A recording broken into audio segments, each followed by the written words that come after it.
Good morning and welcome to The Big Story on Daybreak Live. Your early pulse on the politics.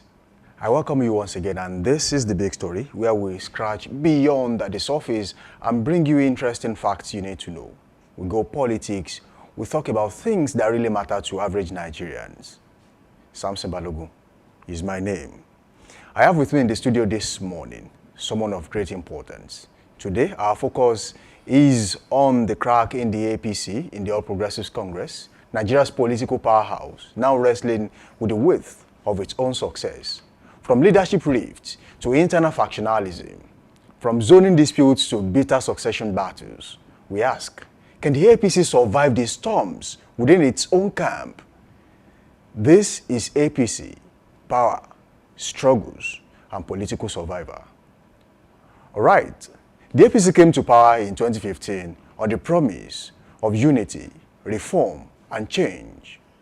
But nearly a decade later, the party finds itself entangled in a web of internal crises, bruising ego clashes, unresolved zoning formulas, and regional power blocks strengthening its cohesion. From the national level to the state, we have witnessed governors at odds with party chairmen, lawmakers rebelling against godfathers, and factions fighting for dominance in what many describe as a party without a core ideology, only a common goal: retain power. Behind the polished public statements are deep fault lines, embers of power contest already igniting ahead of 2027. So this morning, we delve deep, spotlighting the dynamics within the APC, the actors jockeying for control, and what it all means for the stability of Nigeria's ruling party, and indeed, the country. I won't be doing this alone this morning. I have someone who knows so much about the APC. He is the Southwest Zonal Publicity Secretary of the All Progressives Congress. Also, he is also the National General Secretary of the Afenifere Renewal Group, ARG. He is also a member of the Board of Trustees of the Yoruba Academy. With him, we'll be making sense of this crack in the APC. Good to have you in the studio, Ayafolabi. It's my pleasure being with you this morning. And let me take you on straight away. You were talking of cracks in the APC. I cannot see those cracks. I want to ask you this question. I think it's more of your own imagination. Is there a crack in the APC? There's none. That's what I'm telling you.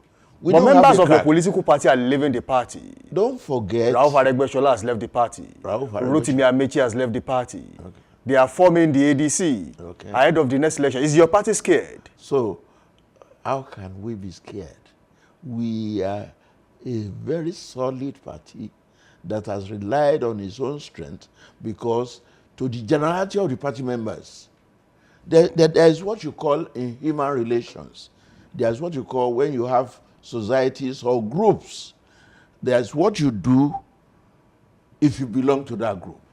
If you don't belong to the group, in terms of its ideologies, in terms of its beliefs, in terms of the execution of those beliefs and ideology, what happens is that it's best for you to move out.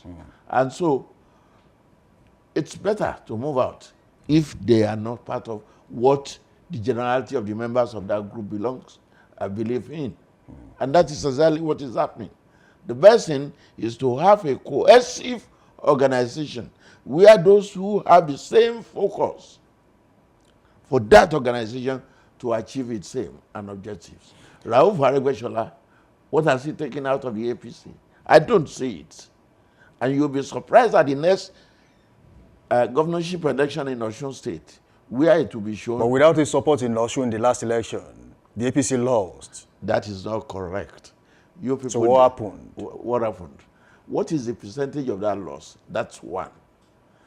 Two, Aregbesola was nowhere between us and the PDP at that time. But because certain mistakes and rigging were done in favor of the incumbent governor in Osun State, that was why we lost. And we took it in good faith. Go ahead, we remain in opposition.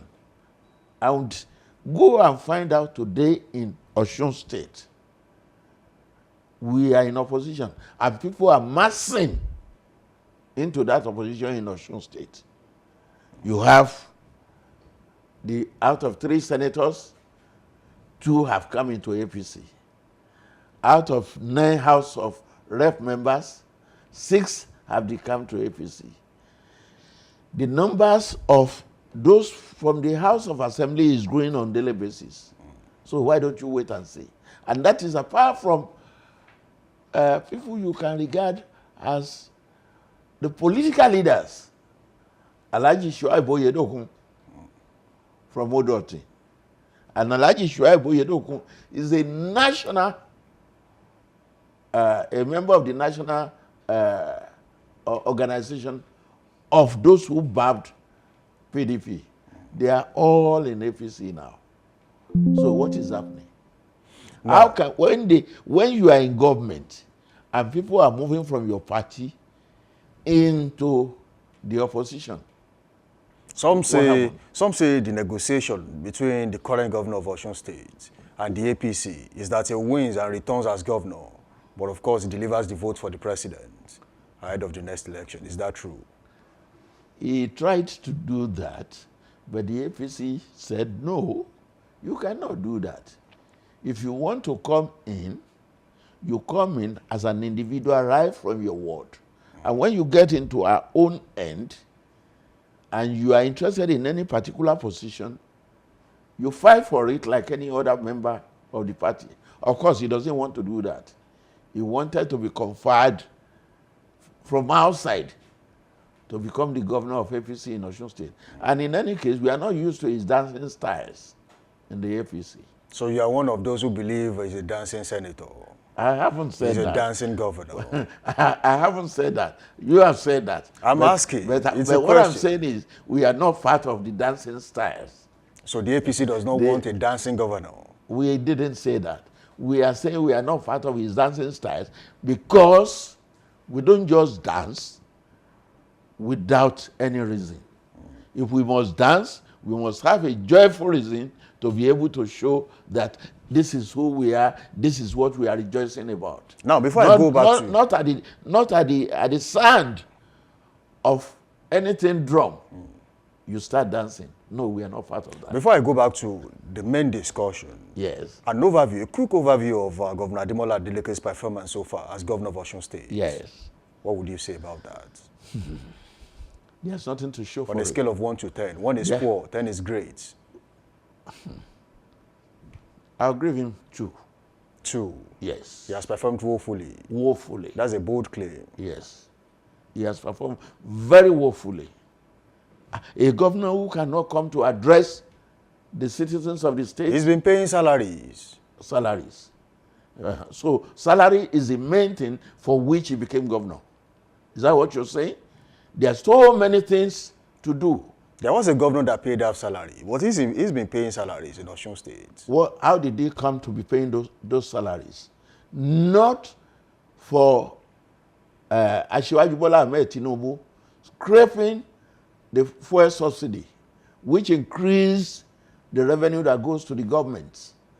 You remember that during the Buhari regime, and even subsequent regime before Buhari, Jonathan and co., the mafia that was in the petroleum industry essentially were making this nation, and so no revenue, not much revenue was coming into the covers of the federal of the government of the federation, with the result that what gets to each state was paltry, and so those governments couldn't pay. And it wasn't only Osun State that couldn't pay at that time.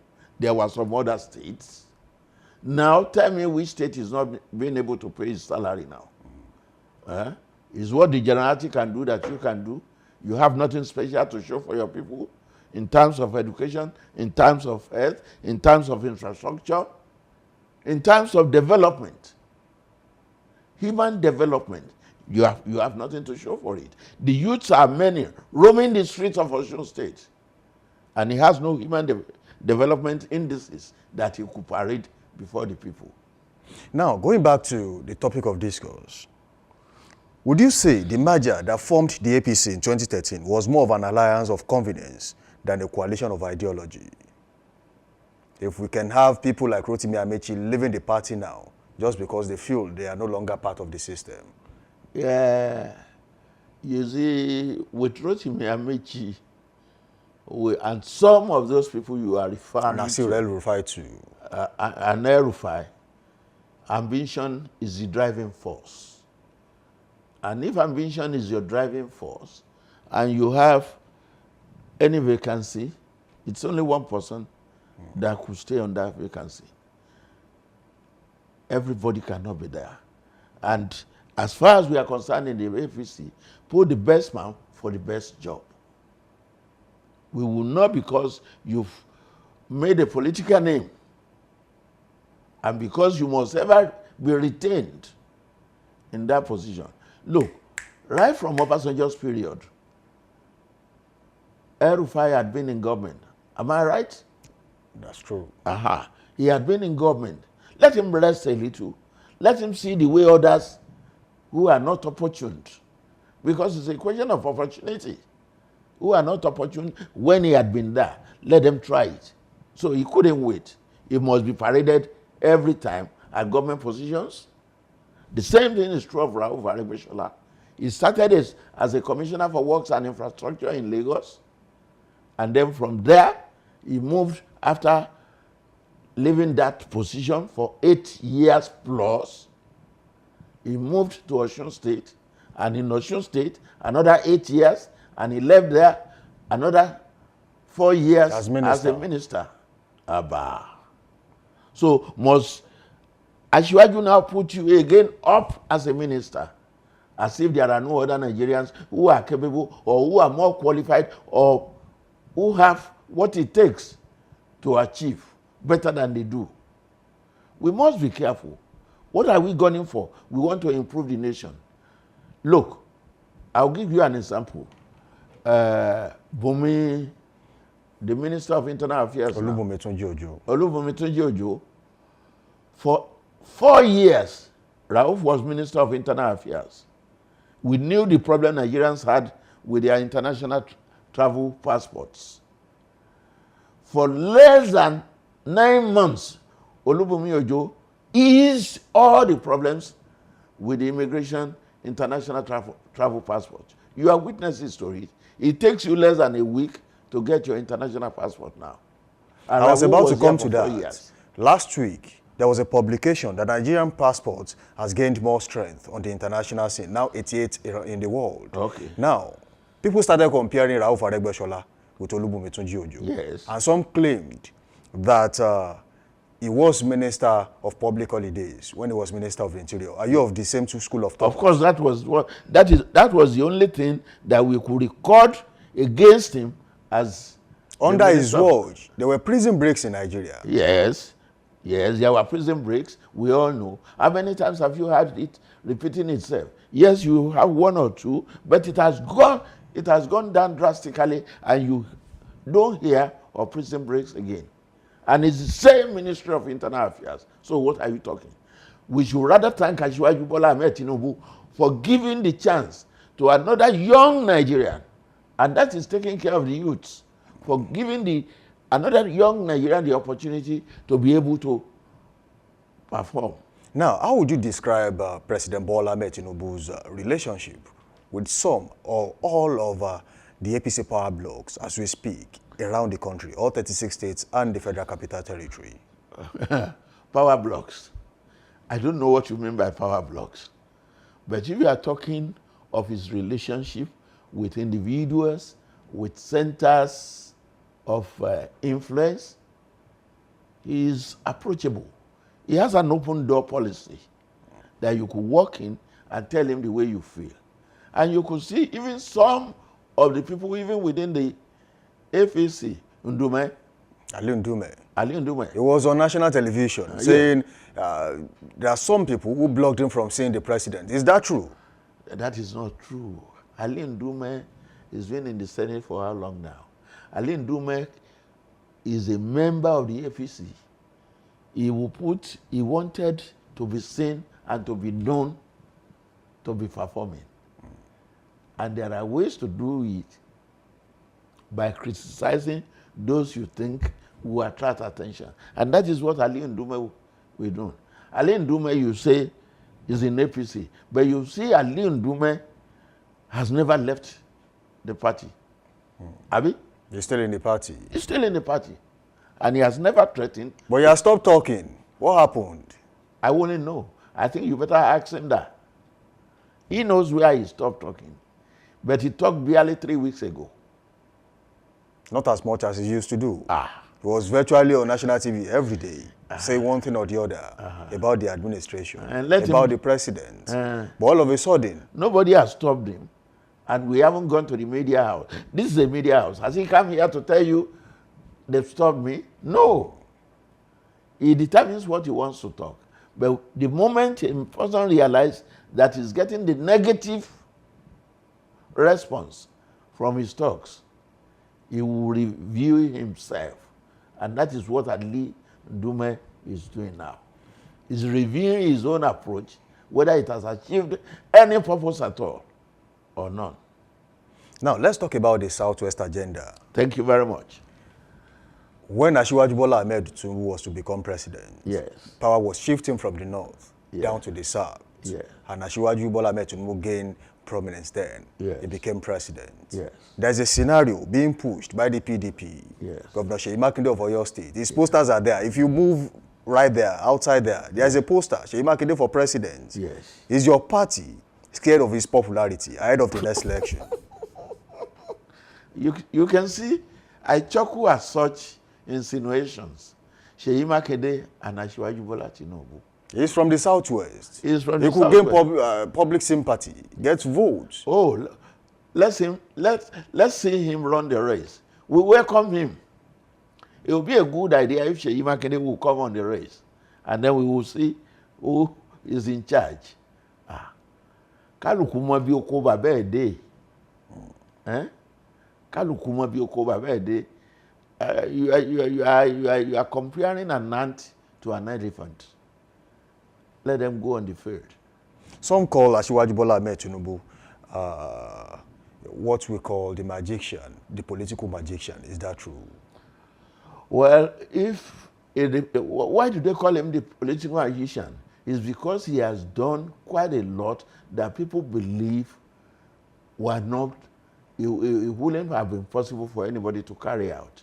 In terms of the achievement in office, look at what he has done with the Nigerian currency. Before President Buhari left state, the economy was really in shambles. And it wasn't Buhari's fault. It had started going down the slope over the years until he got to Buhari. But by the time he got to Buhari, Emefiele was printing the Nigerian currency without having to back it up in terms of productivity and trying to save it from the dollar, which was very wrong economically. But thank God, Tinubu came online and he has changed the trend. And the Naira is becoming, look, at the time Tinubu took over, the Naira was going to change for 2,000 pieces to $1. But we thank God today, we still have it oscillating around 1,500. And it was because Tinubu came into the economy and got the right people into the central bank, into the Ministry of Finance, and into all aspects that has to do with the fiscal policy. Okay? Remove that. Look at what he had done with education. People are finding it difficult to pay school fees. And he introduced the system whereby every student have the opportunity in the tertiary institutions to be able to take a loan from the federal government, TED fund. NEL fund. Yeah. NEL fund. And take a loan to be able to sustain the education and pay much after which is the American standard too. Okay? Look at the infrastructure. Look at what the Minister of Works had done in terms of the road. Look at this, the Nigerian coastal road that have been opened up. Look at the Badagry Sokoto Expressway that had started that road the project had been on for more than 20, 25 years before Tinubu came on board. It was during the military era. Okay? Now, the whole thing is revived and is coming up again. The only area and which we all Nigerians can see is the area of electricity. And they're already addressing it with Adelabu there. It's still difficult because it's not, you have to put certain infrastructures in place to be able to get electricity to everybody. And that is the only problem that is there. Because you cannot get there one day. It has to take years to manufacture the equipment you need, then to bring it in, to install, and to get it going. Now, let's talk about the likely permutation in the APC ahead of 2027. Abdullah Umar Ganduje steps down as the chairman of the APC. Yes. On health grounds. Yes. But a few days later, yes, he was unveiled as the chairman of FAN. Yes. Of course, a new chairman has emerged for the APC, and that's from North Central. Yes. Is there a chance that Asiwaju will drop Shetima ahead of the next election? Not forgetting that there is a chance that Rabiu Musa Kwankwaso will join the APC. It is being muted. There are rumors in town that there is a chance Rabiu Musa Kwankwaso will join the APC. I don't speculate, because all you have said, there's a lot of speculation in it. But you have heard it before. I've heard it, but it's speculation.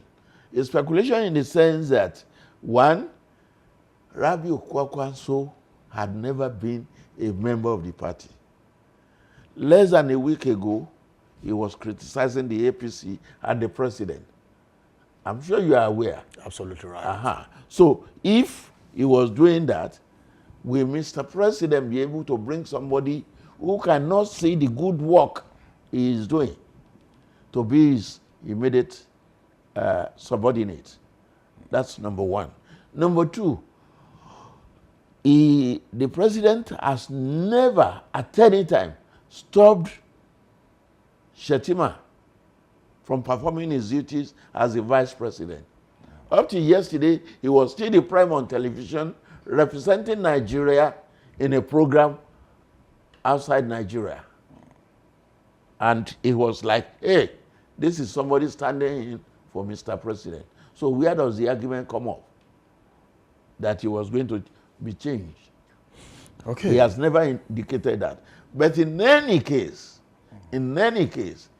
whoever is the presidential candidate at the end of the day has the overall decision to say, hey, my party, this is the person I need as my vice presidential candidate. Just like it will happen with the governors. Okay? But there's no need for our speculations yet, because we haven't gotten to that. This government still have close to 2 years to be able to get to that. All right. Some party members allege marginalization, especially from the legacy CPC and AMPP blocs. How credible is this claim?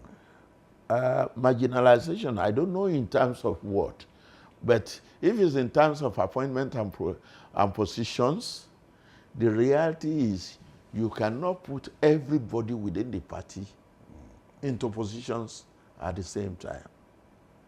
You have to keep trying, and then the benefits. Look, I have a position that even without having any position in government, I am a member of the party, and that I could walk into the national headquarters and request to see any of the officers of the party. I could walk into any federal ministry and request to see any of the ministers and other political advisors. Is enough joy for me. It doesn't end with everybody having to pick positions. No, and it's not possible anyway. Some people have to run the government, and that is based on competence and the ability to deliver the goods, which the president will have determined. So if that was so, some people will naturally feel, have not been considered. But it's a question of time. It could rotate to somebody else. Who got to know Bumi Ojo some 4 or 5 years back that he could deliver? He was one of the critics of Asiwaju Bola Ahmed Tinubu. Today, he's a minister under Asiwaju Bola Ahmed Tinubu, and he's delivering. That is the kind of government we want to be seeing. Pick the right people, the square peg into the square hole. That way, we can move forward, and everybody can enjoy the benefits in terms of performance that will benefit most Nigerians. Now, does the APC currently have a cohesive national agenda, or individual ambition is taken over in some places in the APC? I don't know those places where they have individual agenda. I know. Are there people in the APC that are over ambitious? Well, I can see those who are over ambitious moving up to other political parties. And you have listed them anyway. There was a time when, during Buhari's government, and because Atiku saw that there was no way he could contest the second term election with Buhari, he moved out. At that time too, Saraki moved out. In the current dispensation, Rotimi Amechi was with us until recently, when he saw that he would not be able to stand the election with Tinubu on the saddle. And so he moved out to join the ADC, Association of Dead. I don't want to complete that. You don't want to complete that? I don't want to complete that. Okay. And so you have those who will move out to fulfill their, are there still members of the APC? To attempt to fulfill their ambition. Are there still members of the APC who are still currently in the APC that stand a chance of leaving the party before the 2027 election? I wouldn't know, because it's an individual thing. It's a decision. Some of us, like myself, right from inception, the AD days, AD, AC, ACN, APC, I've never moved an inch, even when I wasn't holding party positions. Okay? So it's a personal decision. If you want to move and follow your mind, hey, you are free to do it. And that's what we are saying. You see, it's free joiner, free exit. The current recent party leadership shake-up and changes in the APC, yes, are they signs of reform or a way of tightening of control in the APC? I don't know what you mean by tightening of control or maybe the president is trying to have control of the political party ahead of the election. No, he couldn't have been, because the president had nothing to do with Ganduje putting up a letter to say, oh, I want to resign. But he gave him another appointment almost immediately. When you consider the demands of the other appointment in relation to what he goes through as the APC chairman. As APC chairman, compare FAN to having to attend to all members of the APC throughout the country. And because the party is more of human interaction, you cannot document it. Human interaction means there will always be crisis. There will always be complaints. There will always be struggling for positions. That is human interaction for you. And it's within the parties. Tell me, how do you compare that to a structured organization like the FAN? The FAN will give him enough time to be resting, doing the job, because it's already structured in one direction, and there are laws guiding every movement of it. Now, let's talk about the coalition and the ADC. Yes. With the caliber of people in the system, in the coalition, do you see that party having another crack? In another 6 months, there won't be any ADC I can tell you that. There won't be, because all of them who are gathered there are for their own selfish ambitions. Atiku is there, he left PDP because he knew he would not be able to get the presidential ticket to contest the next election. Rotimi Amechi left APC because he knew he could not stand the primaries against Asiwaju. You know what had happened to Rauf. I don't have to say that. Okay? Who again? What if Nigerians don't know? What if Nigerians don't know what happened between them? They know. Everybody knows. And look at Tam David West. Tam David West for how many years had been the president of the Senate. He wants to come out now. What did he achieve when he was president of the Senate? That was David Mark. That was David Mark. What did he achieve? He had nothing to show for all the years he was president of the Senate. He was even defeated in his own senatorial district. In his own senatorial district. So what else? What are we talking about? So given the circumstance, there is no way that party will last. Rotimi Amechi has launched his own presidential ambition. Obi has told us he will never be a running mate to anybody. So there are insinuations that Peter Obi might leave the Labour Party and go back to the PDP to get the ticket. And let's wait until that. I am not part of speculation. If you look at the PDP today, the whole structure of the PDP, yes, who do you see that might get the ticket ahead of 2027? Well, the only voice I hear are a few people. You have Sheyi Makinde from Oyo State here, who had remained in PDP, which is consistent with being a political party. I haven't seen anybody in the South who will be able to stand. Maybe if we go to the Southeast, maybe we will have some people coming up, but they haven't really come up. Maybe if we go to South, we haven't seen them come up. In fact, virtually all the South states are already in the APC because they believed in the achievements that Asiwaju Bola Ahmed Tinubu had garnered, and they believe they all need to support him to be able to achieve more in the second term before leaving the baton for others to carry on. All right, before I go back to the Southwest agenda, yes, I want to ask you this question. Nyesom Wike is a member of the PDP. Yes. A card-carrying member of the PDP. Yes. He's an appointee under President Bola Ahmed Tinubu. Yes. He's the landlord of the FCT as we speak, minister of the FCT. Yes. Is Nyesom Wike helping you destroy the PDP? I am not aware of that.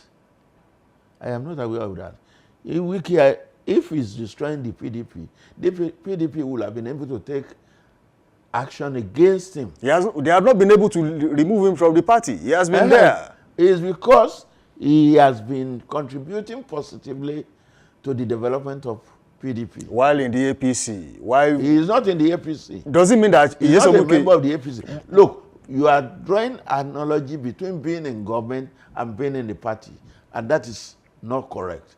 In the past, we had my late Uncle Bola Ige, being a member of AD and working in Obasanjo's government, which was PDP. Some say when you are eating. It's not eating. Strange. Some say when you are eating, you don't talk. That means the person has table manners. Does Nyesom Wike have table manners with the APC? Oh, I haven't heard that.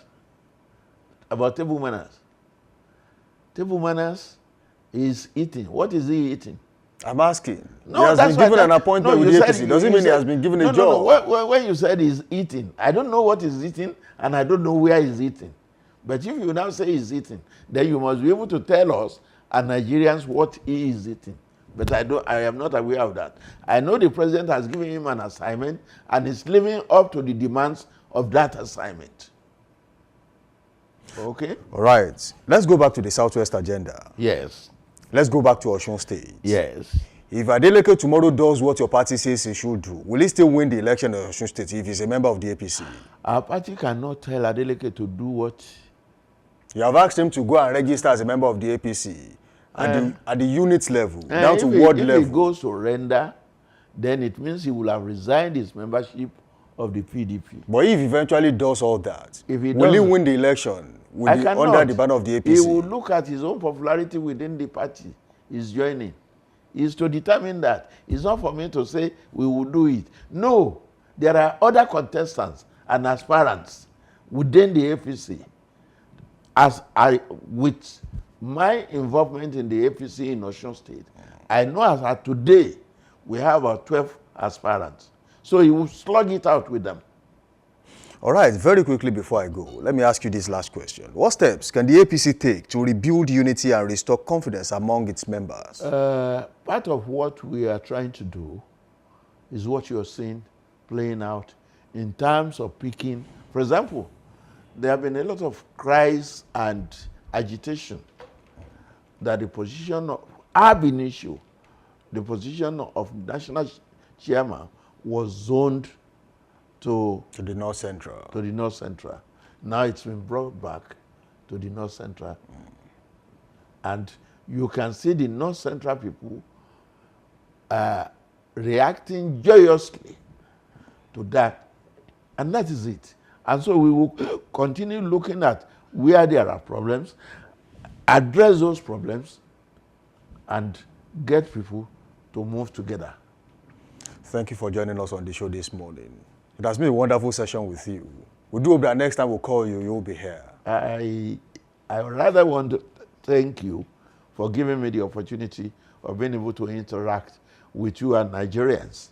But then I look for other days. Thank you so much. I know you won this morning. Thank you so much for joining us. Thank you. All right, I have been speaking with Ayo Afolabi. He is the Southwest Zonal Publicity Secretary of the All Progressives Congress, APC. Also, is the National General Secretary of the Afenifere Renewal Group, ARG. He is a man of many caps. And of course, he is also a member of the Board of Trustees of the Yoruba Academy. He is going to be here one more time, and we are going to have a very interesting conversation as regards the APC in Nigeria. But of course, as the APC tries to steady its ship amid mounting internal pressure, one question lingers. Is this just the normal turbulence of power? Or are we witnessing the unraveling of a political experiment? Whatever the answer, Nigerians are watching, and the future of governance may well hinge on how the party navigates these fault lines. That's the big story this morning on Daybreak Live. Thank you for staying with us. Same time tomorrow, we'll be back with another issue that shapes our national conversation. I am Samson Balogun, and you have been watching Daybreak Live on Dominion Television.